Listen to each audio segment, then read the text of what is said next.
Yes, sir. Yeah. Okay, so in the last class, yes, we were on urine formation. Before that, I told you about nephrons. Okay, cool. So no doubts.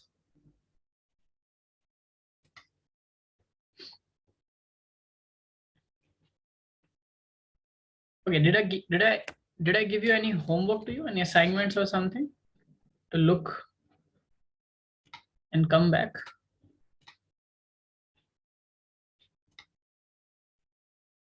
I asked you to go and look for hemispherectomy.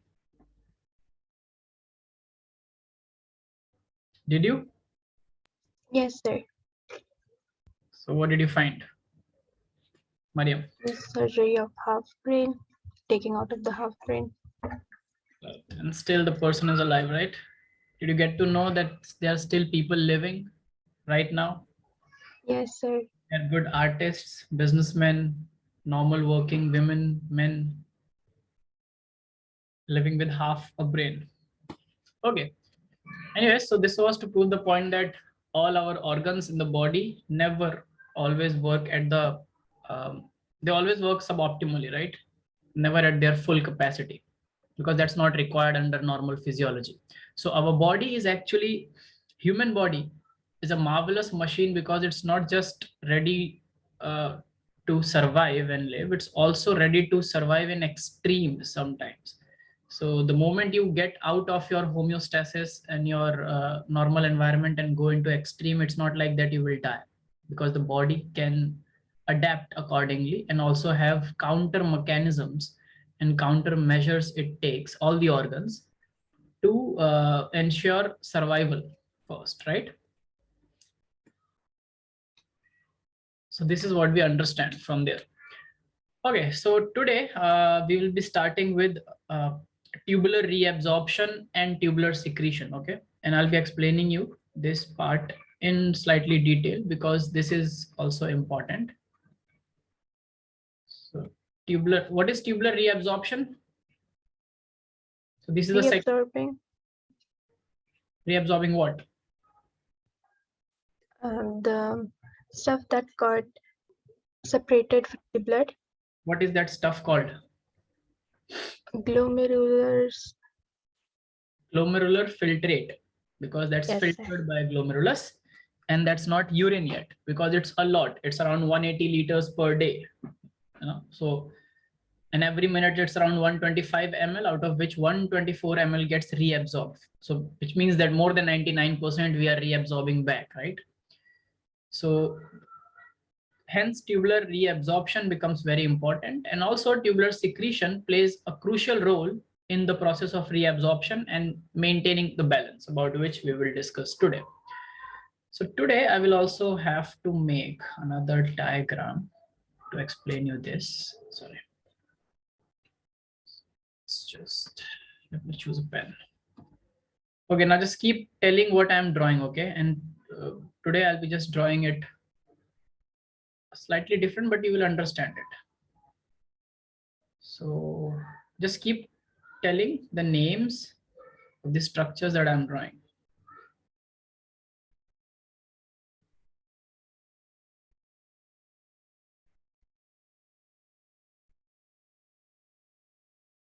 What is this? Bowman's capsule. Okay.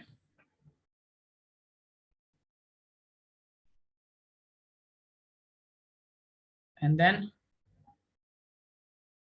Renal tubule.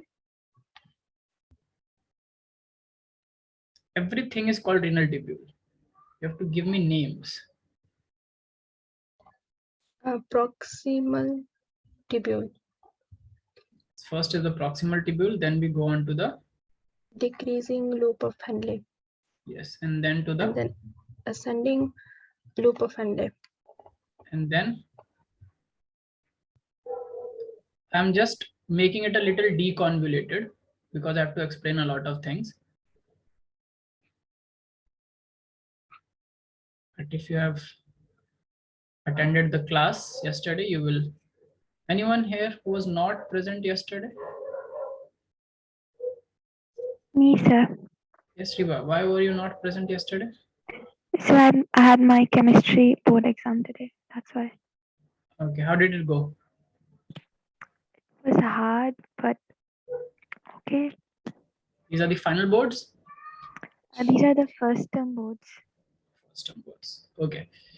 So yesterday we started with excretory system and we studied the fundamentals of nephron and kidneys. And today I'm talking about urine formation. So I'll urge you to get your hands on the recorded lecture, okay, and go through Yes, it. sir. Yeah. Okay. So I'll be just, let me just complete this, then I'll be going about it.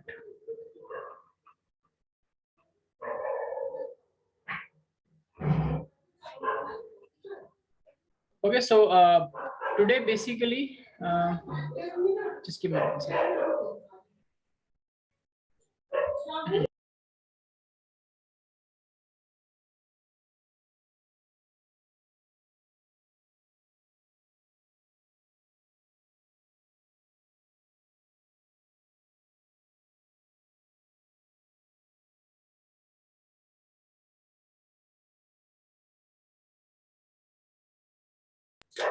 Hello, am I audible? Yes, sir. Just give me 1 second. Okay? Yeah. Okay, so it's completed. So this is just the diagram which we have also understood yesterday here, little complex ones. So just to simplify it, I'm telling you.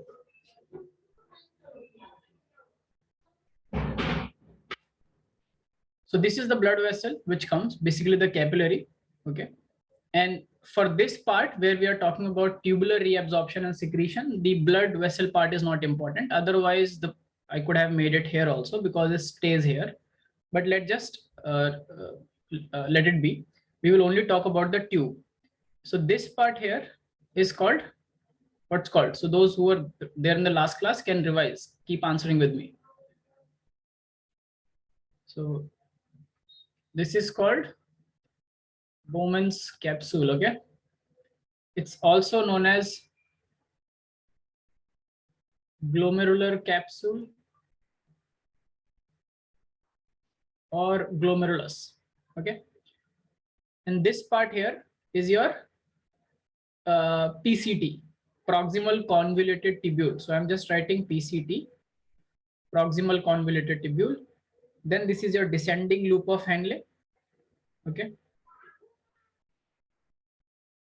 Descending. Then this is your ascending loop of Henle.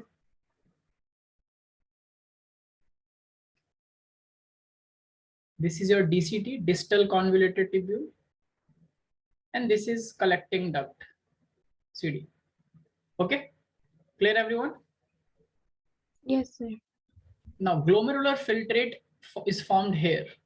And yesterday we discussed that how when this capillary which brings the blood in and gets filtered here does not leave the nephron there only, it just stays along with this renal tubule to reabsorb things. Now we understand that there are capillaries around this tubule throughout till the distal convoluted tubule before it goes into the collecting duct.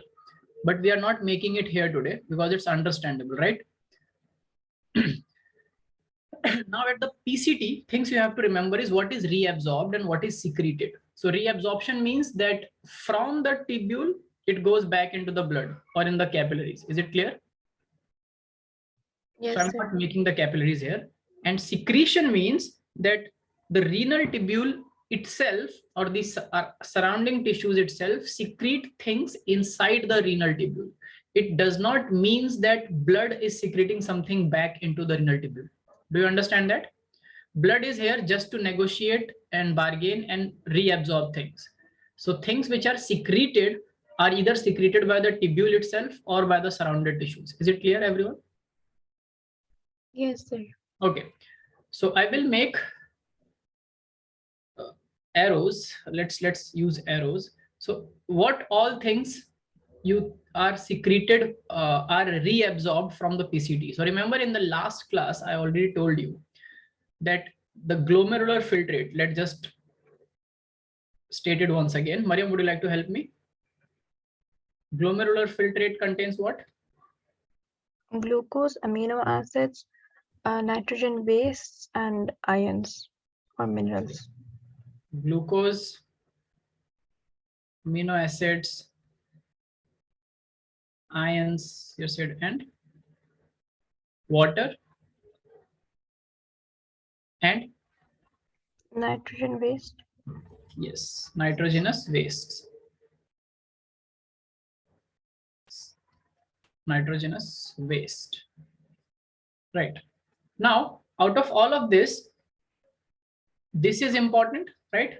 Amino acids is also important, ions and water is also important. So most of the things which got separated out are actually important. So all these things are reabsorbed back by these capillaries into the blood in this region, the PCT region. Okay. So in the PCT, just make like we make arrows, that this means that things are coming out of the PCT into the blood. Okay. So all the things which comes out of the PCT and are into the blood is, I'm writing it, A, B, C, D. And I'm writing the ABCD down here. So things that are reabsorbed from PCT. Proximal convoluted tubule. Lots of salt get reabsorbed. Why do we need salt? Remember in the last class I told you, why do we need to reabsorb salt? Osmoregulation, balance. How? Wherever salt goes, water water. forms. Remember this rule in the tissues? Yes, sir. So everyone will remember that whenever, if you have to reabsorb a lot of water, also reabsorb salt from that tissue, because if you reabsorb salt, water will come out with like to maintain the osmoregularity of the salt. So NaCl or salt is reabsorbed, and also along with it lots of water is reabsorbed. So these are the two things which comes back into the blood, followed by nutrients. And when I say nutrients, the major nutrients is glucose. This goes back into the blood. And along with this, what else goes back into the blood? To maintain the acid balance, acid base balance of the body, with this nutrient glucose plus amino acids also, just write amino acids here only, amino acids. And so nutrient is for energy, water is to maintain the pressure and the volume of the blood, NaCl is to maintain the osmoregularity with water, and to maintain the pH of the blood, also bicarbonate ion. Remember HCO3 negative? This was also in the blood. Remember where did it came from? In respiration chapter, I told you it came from the tissues and gets dissolved in the blood plasma, right? Yes, sir. Yes. So this bicarbonate ion also gets reabsorbed back into the blood, because you know where it has to go. All these bicarbonate ions will go to the lungs, the alveoli, and again carbonic anhydrase will catalyze the reaction, and this bicarbonate ion will become carbon dioxide and will be exhaled back. Can you connect it all? Yes, so sir. it is required in the blood bag. So that's why these things are reabsorbed from the PCT. And along with this, these are the ions. Remember, I said that ions are important. This is the ion, bicarbonate ion. Along with bicarbonate ion, so if you have to reabsorb some ions to make the balance, you also have to give some ions. right? Am I right? Yes, sir. So there will be certain things that you will also put back, that is called secretion. You will secrete back into the PCT. So this arrow which I'm making is showing the secretion. And let's mark it E, F, and G. Things which got secreted in the PCT to make this reabsorption possible. Now, secretion in PCT. Things which will get added into the PCT is hydrogen ions. You have to give in hydrogen ions so that you can take out bicarbonate ions. So that the balance is maintained. Hydrogen ions are positive, bicarbonate ions are negative. If you just give both, it will become carbonic acid, H2CO3, remember? And H2CO3 is acidic. So therefore, one should be at one place. Is it making sense to you? Yes, sir. And along with this, other thing which gets secreted is your ammonia, NH3. Ammonia by the surrounding tissues and the distal proximal convoluted tubule itself gets secreted into the cavity, because that is a nitrogenous waste. We do not need this to be reabsorbed. It should go into the PCT. And some amount of potassium ions is also secreted in it.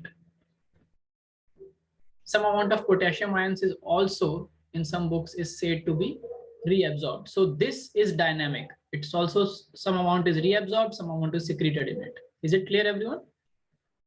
Yes. Yes. So this is all about your PCT. So basically in your PCT, mostly all the reabsorptions takes place. From the PCT, we move on to the descending loop of Henle. Descending loop of Henle, ascending loop of Henle. Now in the descending loop is it's not very dynamically active in terms of the chemistry. Only thing that happens is that some amount of water goes out, and you can imagine that here also there are a lot of blood capillaries, right? The one which I made in the above diagram. So Yes, still sir. the capillaries are following the tubule. The blood vessels are still following, and this reabsorption is also going into those capillaries only. I have not just drawn it here for the sake of simplicity, so you understand. So in the descending loop of Henle, reabsorption of water takes place, and mostly water. And in the ascending loop of Henle, reabsorption of salt takes place.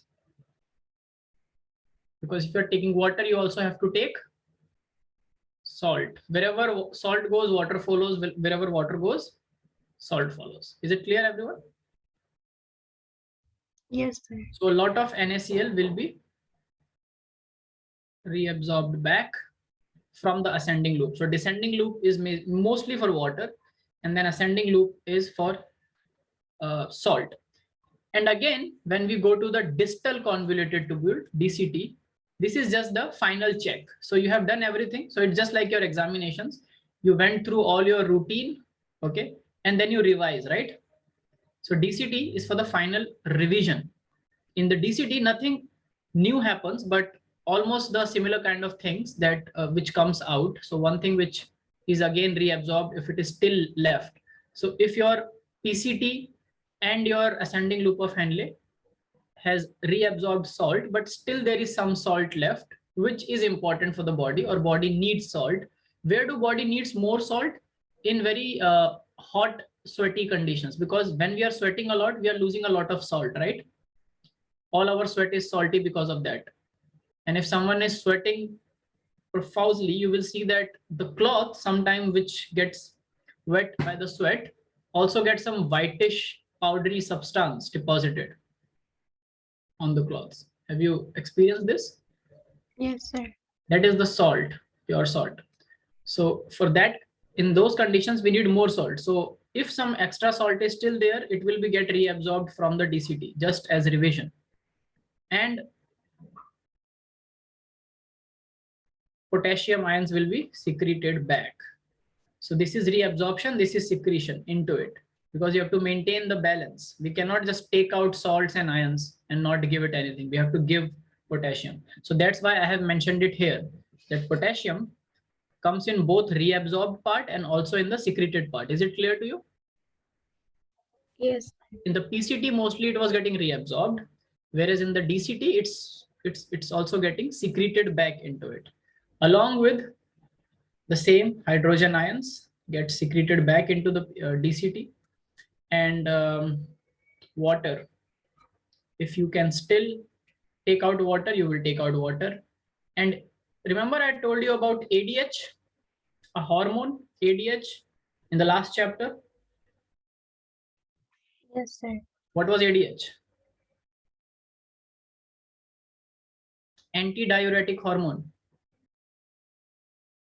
Go back to the pages and I'll not give you the answer. If you're making notes, Response to dehydration. yes. So if you're dehydrated, you need more water. So you're already absorbing water from PCT normally in your normal physiology. 124 ml normally gets reabsorbed. Then you are again reabsorbing water from your loop of Henle. Under the effect of ADH, these two absorptions also increase, and also the absorption of water from DCT also increases. As a final revision, also you are making sure that the most amount of water that you can reabsorb in the blood, you do that. Is it making sense to you? Yes, sir. Yes. And apart from water, we also take out bicarbonate, HCO3 negative. Just like whatever was happening in PCT is getting revised in DCT. And from DCT, we do not reabsorb nutrients, and we do not reabsorb amino acids, because they all are reabsorbed from PCT only. We do not leave it, because see, glucose is something very important. So you will not leave it. What if DCT does not reabsorbs it and it goes into collecting duct? Then you will lose glucose, right? So whatever is important, first thing first. So first thing is glucose and amino acid. They get reabsorbed only from the PCT. From the DCT, the other things that got reabsorbed are just being revised and checked again for reabsorption. Is it clear? The function is clear? Yes, sir. Okay. Now, in collecting duct, when things reaches the collecting duct, by the time it is reaching collecting duct, mostly it has two things. It has urea, which is a waste, and it has water, right? These are the two things which reaches collecting duct. The amount of water which is required to dissolve urea in it to make it less toxic or non-toxic for our own cells. Remember, I discussed it very early in animal kingdom. Yes, sir. Yes. So from here, actually from the collecting duct also, in certain cases, like you said in dehydration, some water also gets reabsorbed. But when water will get reabsorbed, what will happen to the urea? The concentration of urea will increase here in the collecting duct. And sometimes this urea also goes out. Now, urea going out is very problematic, isn't it? We need to take water because we need water. We are dehydrated, let's say, or it's body's mechanism to ensure not the wastage of water. But urea also can leak out or can go. But is it a good thing for you? Is it a good thing? No. No. So this urea, which comes out of collecting duct or from nearby tissues sometimes, is again taken back by the ascending loop of Henle. So this is one cross ventilation of urea that takes place in ascending loop only, not in the descending one, but only in the ascending one. Okay, is it clear? Yes, sir. Just mark this thing here. So the question comes, and can you see here? I have made it deliberately. This is thick and this is thin, right? The diameter. So both Yes. a descending loop, the first portion, the above portion, is actually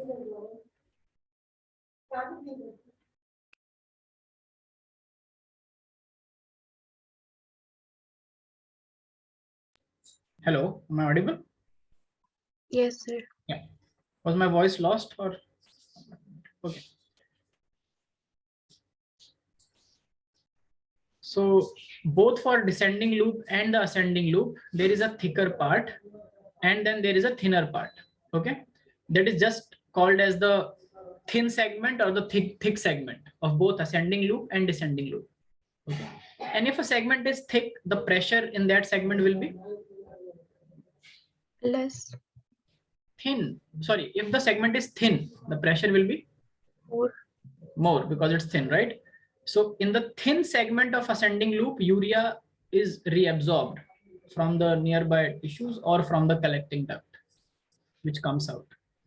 So this is ensured, this mechanism will just ensure that you will take as much as water you can without letting urea also go out of your hands, go out of the collecting duct.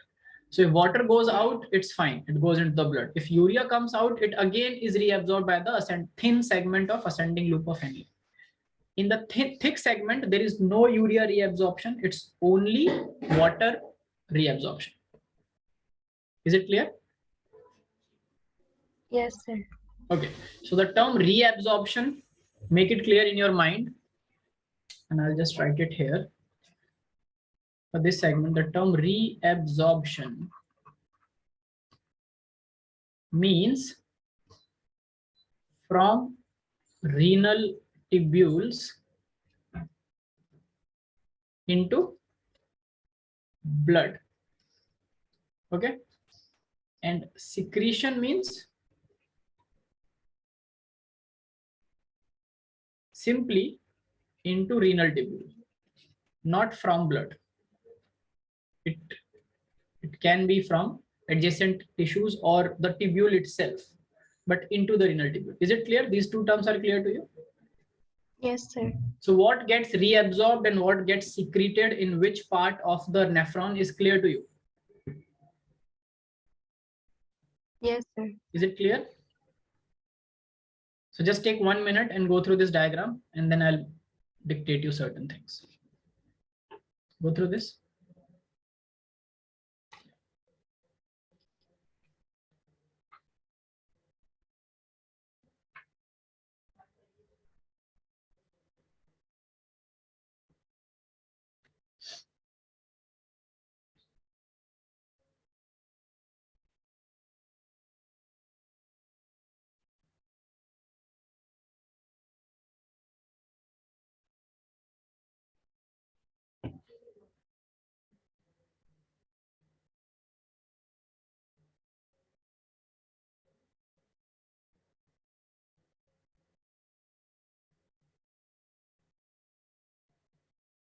Sir, Yes.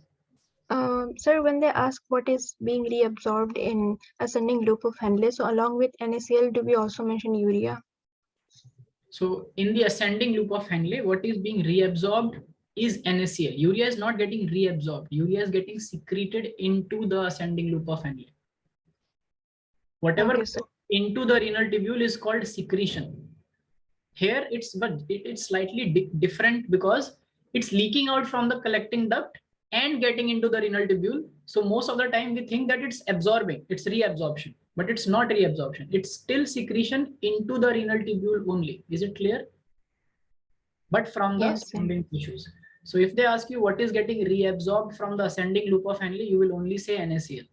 If they ask you what is getting secreted into the ascending loop of Henle, then you will say urea. And if they tell you what is being secreted in the descending loop of Henle, then what will you say? Nothing. Nothing gets secreted in the descending loop of Henle. Only water gets reabsorbed from it. Making sense? Yes, sir.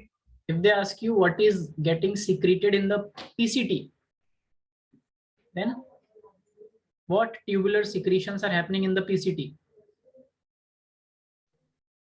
Hydrogen ions, NH3. Yes, ammonia, hydrogen ions, and Potassium. very rarely potassium, but mostly potassium is getting reabsorbed from PCT.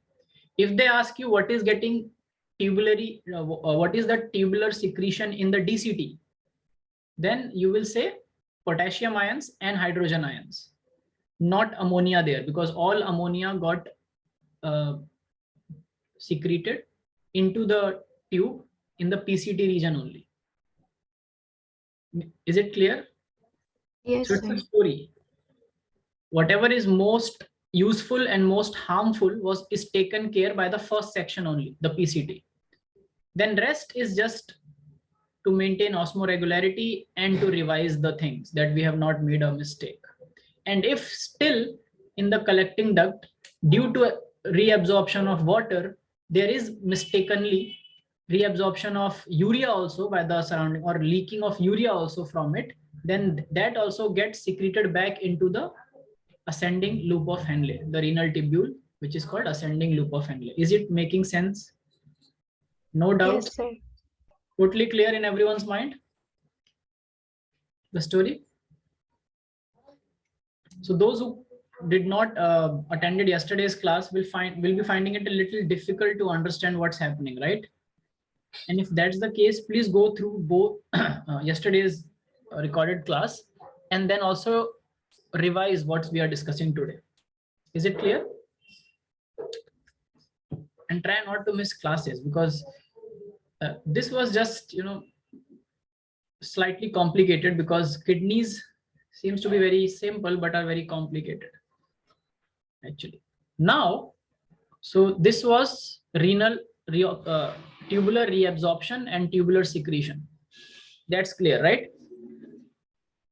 Now, one thing which comes in your syllabus is, okay, write down some things about this for your exam. First, write PCT, proximal convoluted tubule. Proximal convoluted tubule.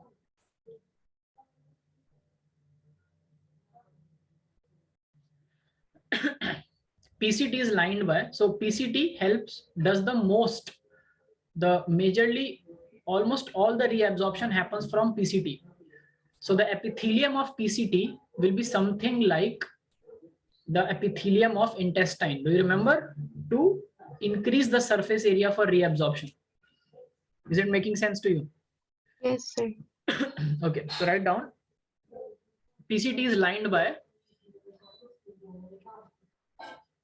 simple cuboidal epithelium. Simple cuboidal epithelium.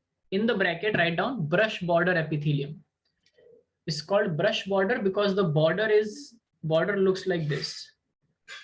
Does it reminds you of villi in the intestine? Finger-like projections or hair-like projections? Yes, sir. But in the villi, it's much more regulated and the structure is much more specific, because there we have to reabsorb nutrients, which are very important. Here it's called brush border epithelium, like a brush, and which increases the surface area for reabsorption.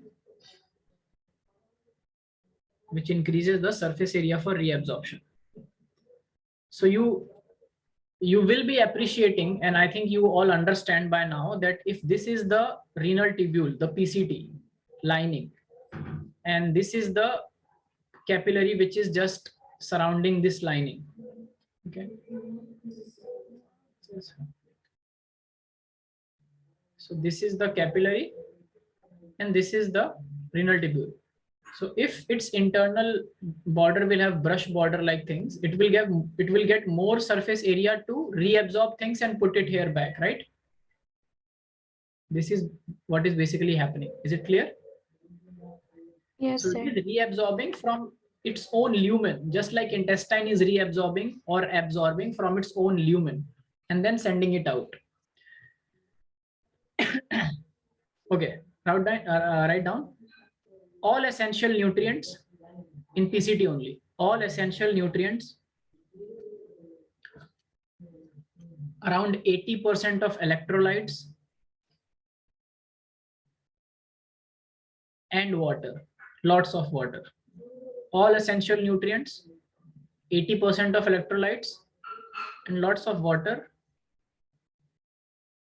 is reabsorbed from PCT.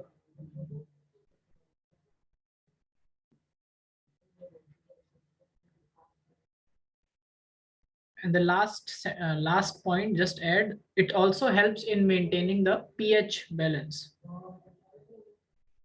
It also helps in maintaining the pH balance or the ionic balance, balance of ions, pH balance or ionic balance by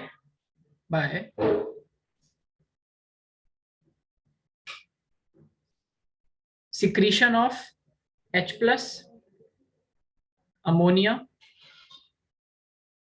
secretion of H plus ammonia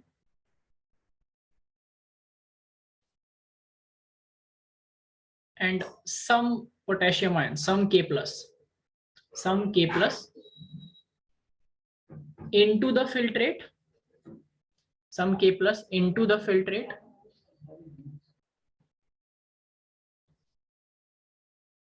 and absorbing bicarbonate ion from it into the blood. And by absorbing bicarbonate ion HCO3 negative from the filtrate into the blood. Is it clear?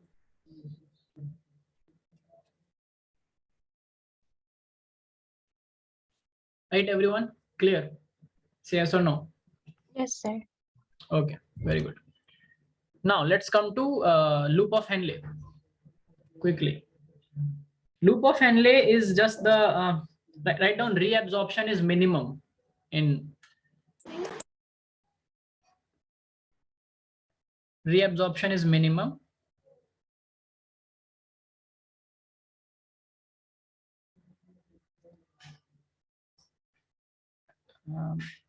and second point is the descending loop is permeable to water. The descending loop is permeable to water, which means water gets reabsorbed. And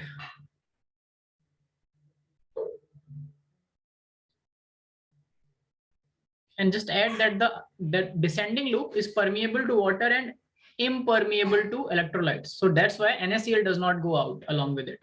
So water comes out first, and then in the ascending loop, NaCl comes out. So ascending loop is permeable to electrolytes and impermeable to water. Are you seeing the biology? So one loop, it's the same tube, but the tube which is going down is permeable to water and impermeable to salts, and the tube that is going up is permeable to salts and impermeable to water. Is it clear? Yes, sir. And why is this thing set in evolution like this? I will discuss after I complete the dictation. Okay, and yeah, that's all. Okay. Now come to DCT. DCT. Here, write down conditional reabsorption happens. Conditional depends on the condition of the body, the environment you are in, and if you really need to reabsorb more. So conditional reabsorption happens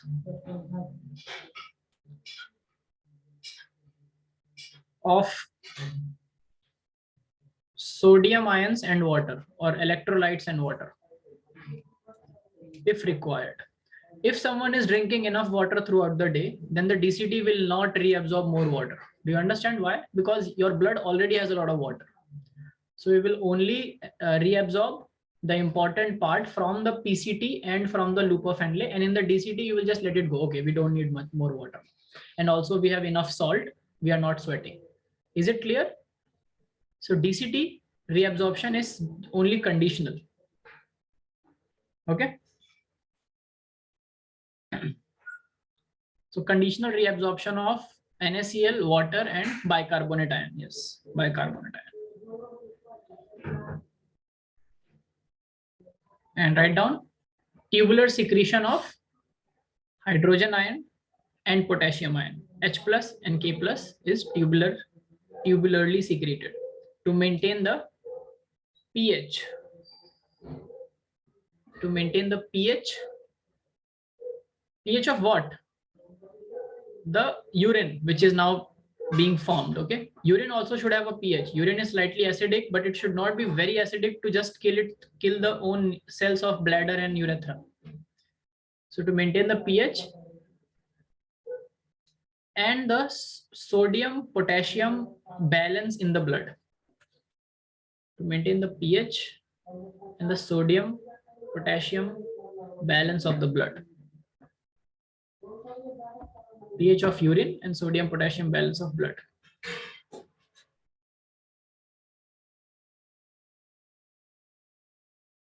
Sir, could you repeat the starting line? Tubular secretion of? Sorry, can you just say what have you written? Because see, I'm just dictating it, say, from the memory. So Tubular secretion of, and then to maintain the pH of urine. Tubular secretion of hydrogen ions, H plus ions, and potassium ions, K plus ions takes place. That goes into the DCT, remember? Just Yes, above sir. we made this, na? See here, K plus and H plus goes back into the DCT. This is called tubular secretion into the DCT, right? Yes, sir. If you ever gets confused between secretion and reabsorption, just read these two lines. Secretion into the renal tubule, reabsorption from renal tubule into the blood. Is it done now, Mariam? Everyone has written it? Yes, sir. Yes, now quickly come to collecting duct. There's nothing much about collecting duct, but just write one point, that large amounts of water can be reabsorbed if required. Large amount of water can be reabsorbed from collecting duct if required to make a concentrated urine. Sometimes we do need to make a concentrated urine if we are in a drier conditions. We do not want to lose water. There, collecting duct comes into picture. A large amount of water could be reabsorbed from the collecting duct if required to make concentrated urine. And also write down that it also allows the passage of urea. The passage of urea, small amounts of urea.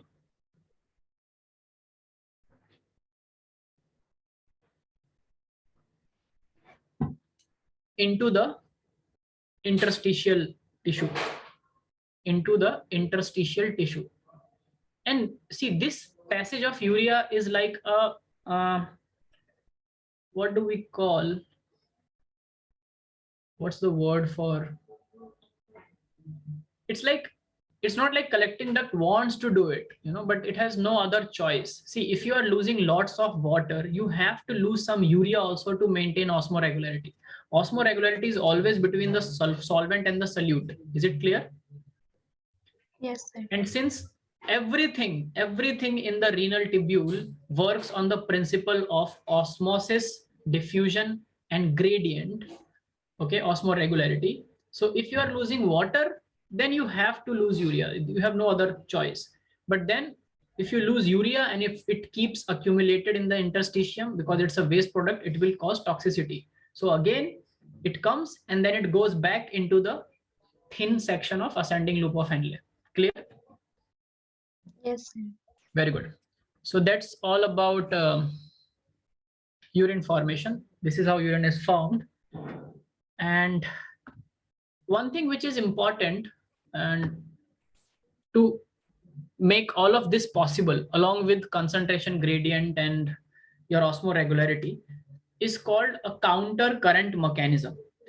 Remember, I have not drawn the blood vessels here, but you know that blood vessels are here everywhere, right?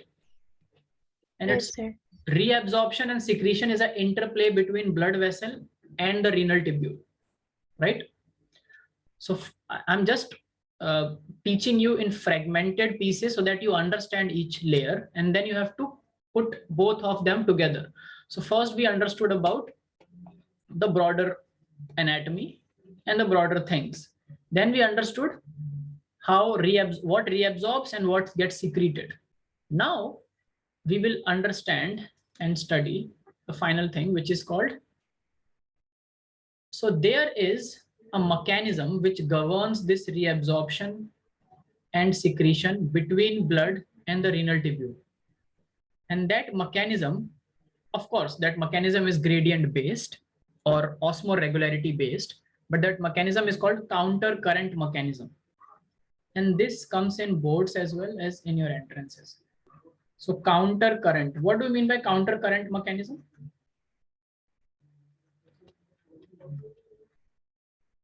What is counter current? Which current? What is counter? Counter current means if something is flowing in this direction, you make the other thing flow in this direction.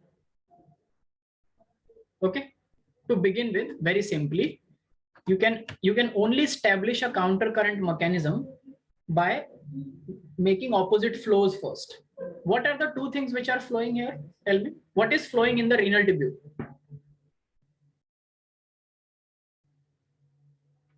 What is inside? Blood?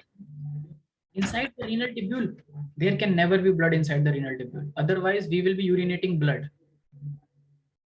Inside the renal tubule, there is glomerular filtrate, which is getting reabsorbed. Most of it is water and harmful substances. So in other words, you can say pre-urine, before the urine was formed, or the urine, you can also say, but never blood. So inside the renal tubule, what is flowing? What is flowing? Speak. Some of you never speak in the classes. Why? Glomerular filtrate. Yes. And what is flowing in the capillaries, which are surrounding this renal tubule? Blood, right? So this counter current mechanism can only be established between the urine or the glomerular filtrate, which is yet not urine now, and the blood, right? So now I will,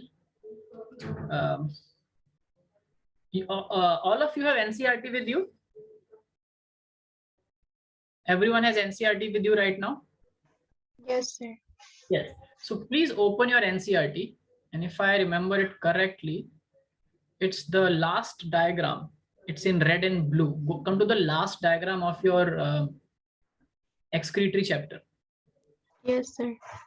Everyone has opened this last diagram. So just remember it and you will keep confirming it with me. Everyone has this diagram open? Yes, sir. Can anyone read the legend or can show me? But no one of you has the camera open. Which diagram you're talking about? Diagram representing nephron and vasa reacting, showing counter current mechanisms. Yes, right. Vasa recta it must be. Yes, sir. Vasa recta. Yes. So vasa recta is the blood vessel, okay, which we are talking about, or the glomerular capillary, which we say. Okay, now let's try to draw it our way. So for the blood, I'll be using color red. So I will just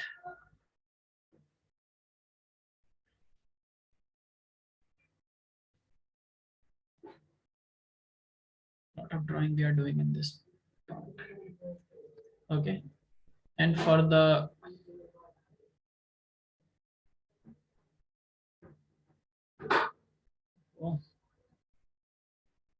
yes, and in the blue I am representing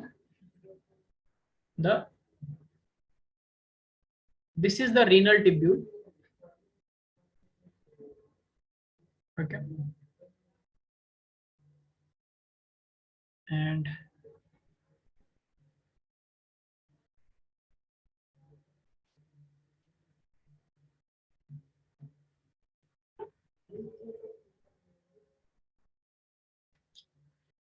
what's happening with this thing?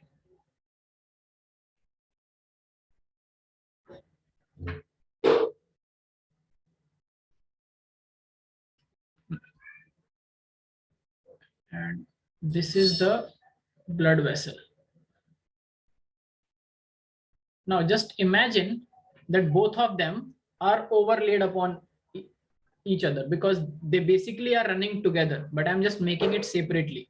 Is it clear to all of you? Yes, sir. Okay. And remember, as we go from top to bottom, okay,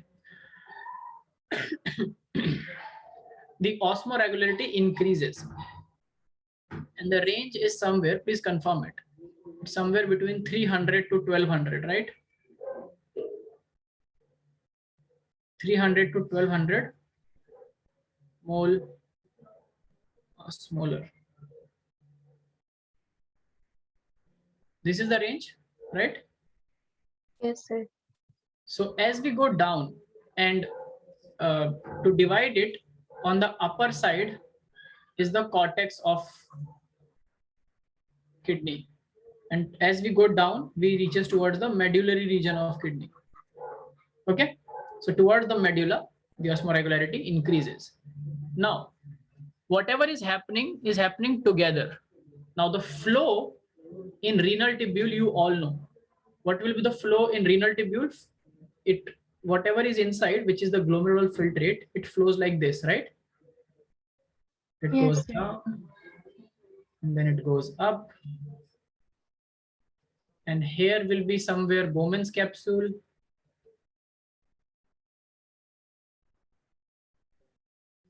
and this will go towards collecting duct, right? Here is the proximal tubule, the distal tubule, the loop of Henle. Clear? The same thing is for blood vessel. This is coming from the glomerular complex, and this is the blood vessel which is everywhere around it. So we made a complex diagram here. See this, right? Basically, I'm talking about the same blood vessel, this blood vessel, which is running alongside the glomerular renal tubule. Now, the flow in the blood vessel is opposite. It's in this direction. Does it make sense to you why it's in this direction? Yes, sir. To maintain the counter current mechanism. Now, so if we take this arm, let's just mention it as the right and the left. Remember in anatomy, what is your right is the left of the diagram. Clear? I have told you multiple times this. So these two arms, one of the blood vessel and one of the renal tubule, I should mention it. So blood vessel named here is vasa recta in your book. So I'm using the same name. And this is your renal tubule or nephron, whatever you call it. Now, as the osmoregularity is increasing, osmolarity is increasing, what is happening, you have to understand. So remember I told you, tell me what all things come out from the descending loop of Henle? What all things come out? Water comes out. Perfect. Right. And if water is coming out from descending loop of Henle, and along with this, if you superimpose this thing on this, then this is the region where water is coming out, right? For the blood. Yes, sir. Right. So what will come out from this side? Because they're the same. No, if water is coming out, what will come out from the other tubule, which is blood vessel? Salt. Wherever water goes or salt goes, water follows. You can also say it opposite. If salt is coming out of the descending loop of ascending loop of vasa recta, then water will come out from the descending loop of renal tubule. Is it making sense? Yes, sir. Okay. Now, what was coming out or what was being reabsorbed from the ascending loop of renal tubule? Salt. Salt. So if salt is coming out here, where this will salt go? On the left side. Yes. So in the descending loop of vasa recta, this salt will go and what will come out? Water. Water. So is it making sense to you? It's counter current. They are all moving opposite each other to maintain the flow and osmolarity. Is it making sense? Yes, sir. Yeah. Now, in both the cases, towards the down. So here the osmolarity is less, around 300. Then it increases 600, 900, 1000, and reaches till 1200, and then again starts decreasing. The same thing is happening here.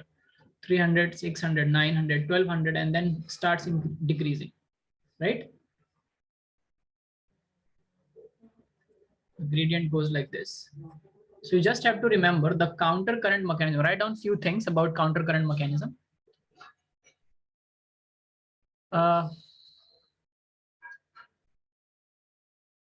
The counter current mechanism plays a crucial role. The counter current mechanism, I'll explain it furthermore a bit, but just write down a few things. The counter current mechanism plays a crucial role in concentrating the urine. In concentrating the urine. Yes. Okay, so you have next class. Okay, so just give me 2 minutes. Okay, I'll just finish it in next class. To concentrate the urine. And okay, so let me end here and let's finish counter current in the next class. Okay, on Wednesday. Okay, everyone. Yes, sir. Because I don't want to finish it in a hurry. There are 2 more things that I want you to understand. Okay, so